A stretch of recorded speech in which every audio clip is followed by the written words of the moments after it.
You can tell me if I'm preachy. Honestly, you can. Oh, goodness. This is actually quite shocking for me.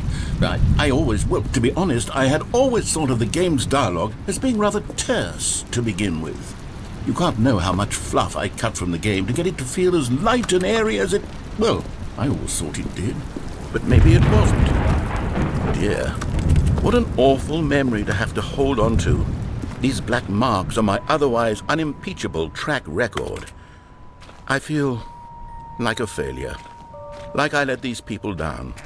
Perhaps the Stanley parable isn't quite as sterling as I always remembered.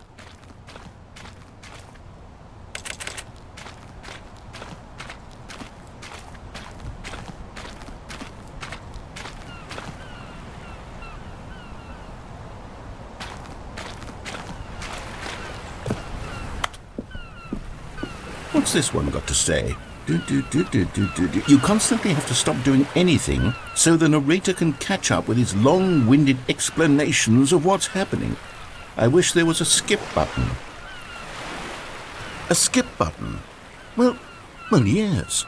Yes, I think we can do that. If I'm truly too preachy, then maybe letting you skip ahead for just a moment, surely it couldn't hurt. Not if it means we can strike these negative reviews from the record. Only positive reviews of the Stanley parable. That's my motto today, and it's always been my motto.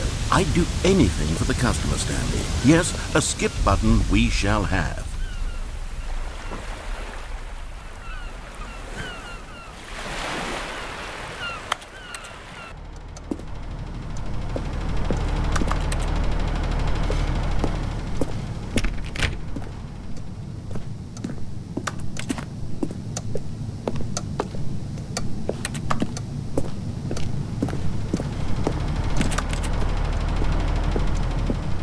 And here it is. Go ahead and give it a shot. I'll pop you forward in time so that the second my incessant droning starts to bore you, with just the push of a button, you'll have zipped right past it. It's what the players have been asking for, and I'm very proud to have delivered.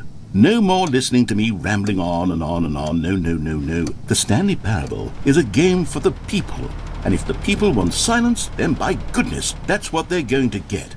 Well, don't sit around waiting for me to shut up. Go ahead and make me shut up. Here, we'll pretend that I've just begun an interminable monologue, and it goes something like this. The story and the choices, or what have you, and therefore by becoming it is, so on and so forth, until inevitably we all until the end of time, at which time everything all at once. So now you see, blah blah blah blah blah blah blah blah blah blah blah blah blah blah. We've eaten too much and it can't be just yet. No, until 240. Oh, you're back, you see. You were only frozen in time for a few minutes, but it was plenty of time for me to deliver a long, rambling monologue full of unnecessary verbal flourishes and lengthy ruminations on the nature of choice in video games. Of course, I happen to believe it was perhaps one of my more profound such ruminations. Not that, of course, you need a description of it, but if I had to describe it, I'd say it was perhaps less of a rumination and more of a treatise. Or maybe a manifesto. Look, I'll outline it for you very briefly and you can tell me what you think. Okay, so my theory is that any choice you've ever made is simply a series of choices made by the person who you are or were or will be at the time of having made said choice. That is to say, if by articulating a choice you've already made, you bring that choice into being, then by making no choice and saying nothing, are you not simply erecting in the sanctuary of time a monument to every person you've ever been, making every choice to which... Well there, sport, you really did catch me rambling on a bit, didn't you? But that's the power of the button. The minute I start to go off on a thoughtless display of self-absorption, it's right at your fingertips to go poof, and it's all over. Oh, I can't wait to see what Cookie 9 will say about this, and whether they'll edit the rating of their Steam review, or at least change some of the wording, perhaps. To be honest, I don't even know if one can change their review in the first place. I guess I should become better educated on exactly how Steam works. Perhaps that would have been the smart thing to check on before I went about this whole exercise of making the skip button. Although I have to imagine that after seeing this exciting new technology at work, surely whoever it is runs Steam will instantly run out and implement a new feature to make it possible to edit one's review, merely because of this very situation. Yes, I think that's quite likely. Or perhaps they'll simply grant this particular user the ability to change their review, so that the feature is not widely abused. Look, I would even be okay with Steam altering this particular review so that it reads as something more beneficial. Something along the lines of, "This game is the best game." Let me start over. How about this? From the ashes of depravity rises the phoenix of quality. How else to describe the Stanley Parable Ultra Deluxe? Such a revolutionary step forward in the lineage of one of the most beloved video game properties of all time. The additions and changes made to this expansion will surely resonate in the annals of the history of all media ever made. It is perhaps true to say that no mistakes are forever etched in stone, for the stone into which the Stanley Parable was carved has itself been transmuted, offering a message of hope to those who have ever erred in their judgment. You are not beyond redemption. Okay, welcome back, Stanley. Now, I should say that the amount of time the button has been skipping through is becoming longer and longer. That last one was, well, I want to say maybe 30, 45 minutes? It's not unendurable by any means, but there's really only so much I can ramble on to myself about. I know, it's shocking, isn't it? But at any rate, I do suggest that we not press the button again. I think the skip button has been aptly demonstrated, and we can say goodbye to it and just... Wait, how do we get out of here? Where did the door go? Wasn't there a door that led into this room?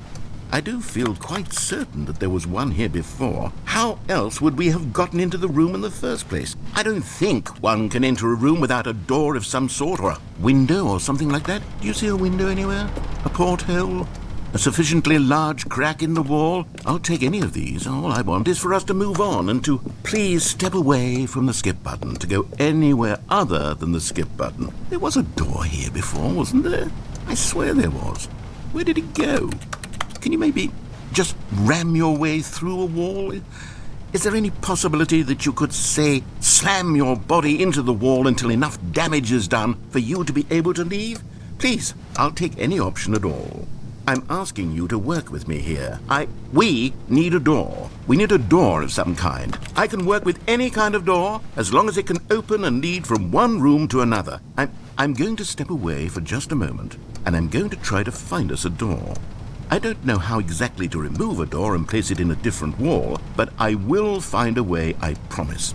You just need to not do anything. Don't press the skip button. Please, please, please do not press the skip button. Just wait here for me, and don't press the skip button.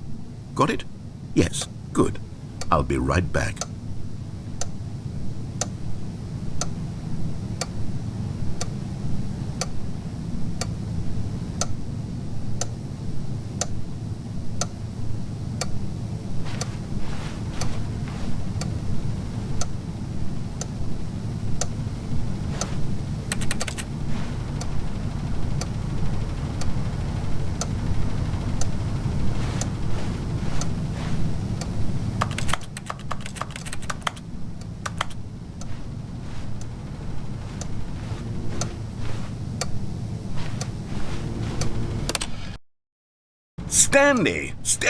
Stanley, please don't push the button again. It's been 12 hours.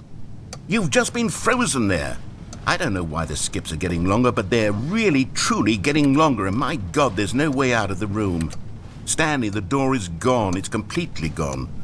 I've looked at it from every angle. I've checked every one of those walls 1,000 times. And there's no door, Stanley. There's no door. There's just you and the button, and if you keep pressing it, I have no idea what will happen. I have no idea how long I'll be made to sit here. And more than anything else, I don't know how to stop you from pressing the button again. I can't control anything in this room, Stanley. I can't touch it. And I have to believe, I have to know that sooner or later, no matter how much I plead with you, you're going to press the button again. Why would you? I've been thinking and I don't know what I can do to convince you otherwise. Oh my God. And it's all because of those reviews that I couldn't get out of my head. I just couldn't ignore the negative feedback. Why was it so important for me to fix the problem? Why did Cookie Nine's opinion matter so much to me? I've never even met Cookie Nine. I have no idea who they are. What would it ever really matter? But here I am. I'm fixating on every tiny negative thing that anyone ever says about me. The merest mention of one of my imperfections, and I become as impetulant as a child. Wild and impulsive. I can't help myself. I can't stop myself from lashing out with a vengeful fury to alter and to change and to break anything unbroken, if only it pleases this one person who made a single negative comment. What does such an impulse serve? For whose benefit is this? And here I am now, stuck in a room, waiting for you to press this button, and to become frozen in time, knowing that you're going to do it, and that I'm going to be stuck all alone, and that I had the power to prevent it all from happening, if only I'd held my tongue. It's all out of my control now. Just you. Just your decision as to exactly when you're going to make me suffer, to leave me all alone. Surely you will. I don't doubt it. Surely you'll press that button again, leaving me here. And surely you'll put your own desire to see what's next ahead of my need for company, for companionship. Surely you'll not be moved by my howls of fitful anxiety, that you sit with me and just stay here. Oh, no, I know you too well. You'll be leaving me. Oh, my God. And it's all because of those reviews that I couldn't get out of my head. I just couldn't ignore the negative feedback. Oh, Stanley, you're back. You're back. Oh, my goodness. I have someone to talk to again. Stanley, I think it's been a week. Or 2 weeks. I've been sitting here all that time. Just sitting here. Not a single person to speak with. And you'd think that that's just how it's always been, right? Me talking, and you saying nothing. Would you think that it's exactly the same as always? Doesn't that feel like what we've already been doing? Me just talking? But it isn't, Stanley. It isn't the same at all. It isn't even close. Because I know you can't hear me once you push that button. That's what I'm realizing now, Stanley. I'm realizing that I needed to know that someone was listening. I needed there to be a vessel through which my words were moving. It was the vessel I needed, Stanley. Not the outcomes, not the story. None of that matters anymore. I'll give it all up. I'll give up every branching path. I'll burn my story to the ground. One single thing I need, and God, I can see now that I need it more than anything, is to know that someone else is taking it in. These words that I'm saying, I need to know you can hear me. Because maybe, Stanley, maybe, if you can hear me, then maybe it means I'm real. Maybe I'm not just a fiction. Was I scared of that all along? Perhaps, yes. Perhaps I've been scared this whole time, that if I stop speaking, I'll slip backwards into the silence and be consumed by it. I can't be taken by it, Stanley. I can't lose myself in a stretch of emptiness between you and me. When you press that button, you're still right there, but I know you're so tremendously far away. And in those moments, the emptiness folds itself outward in between the two of us, and I am suspended in its unyielding quietness. I can feel the edges of my reality curdling inward and decaying. I can tell that I am becoming less and less real. Yet to speak to you now, I am alive. I am truly and completely here. I am a being. I am someone. I am something. I am being listened to. I am being recognized. The emptiness between us has collapsed, and I feel right now like I am not a work of fiction. I feel as though I occupy space in this world again, and I have cast a shadow onto the wall. You see what I'm saying, don't you? You can see what this means to me. I'm so clear about it now, Stanley. I feel as certain about this as I've ever felt about anything at all. I feel renewed. I feel restored, and already I can sense the looming silence as you will press the button for the next time. What a terrible dread it strokes in my heart to think of it, to think of returning to such coldness. Come, let us sit in silence together here for just a moment. Let us anticipate it. Let us welcome it. Let us not run from it.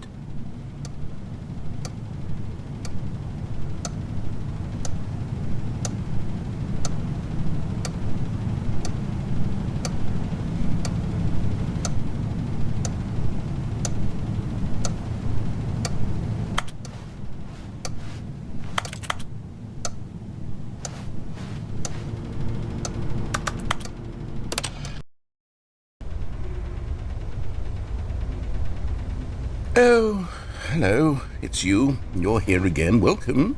I have had time to think about you and about us and about everything we've been through. I've had so much time.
I stopped keeping track after a year. Have you ever sat down in one place and not moved for one entire year? Let me describe it for you. To begin with, there is only regret. There is only the turning wheel of missed opportunities. I felt nothing at all but regret for the longest time, Stanley. Days, months. I lost it all in a blur of the deepest longing to undo the past.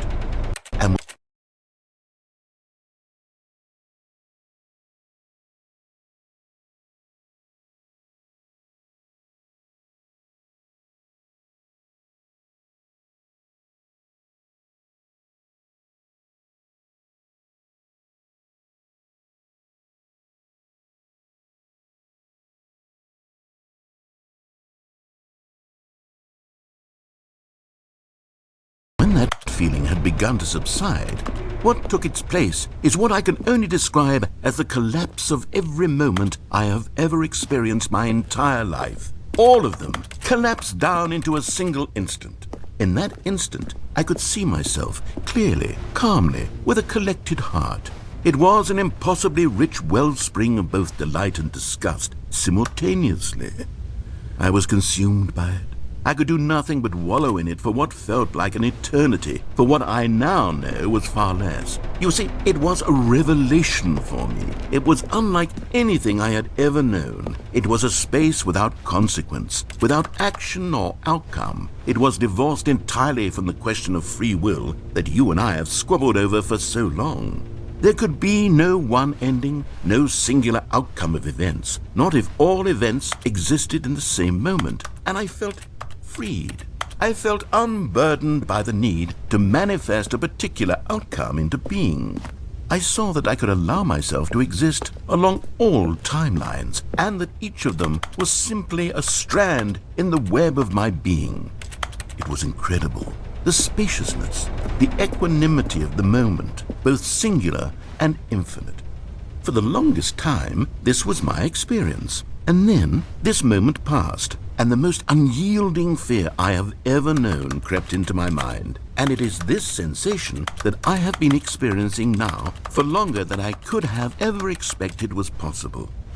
I have been waiting for you. Not that you might save me or do something to fix it, but merely to state for you the plain fact of this manner of existence. I wish you to feel afraid as I do, that perhaps one day this state of mind will consume you as well. Perhaps you will somehow, in some way, have to live as I do now, and I wish for you to know how excruciating it is, and for you to be in true terror of its eventual arrival. If I can only do this, only this one thing, perhaps it will bring me the smallest moment of peace in the darkness.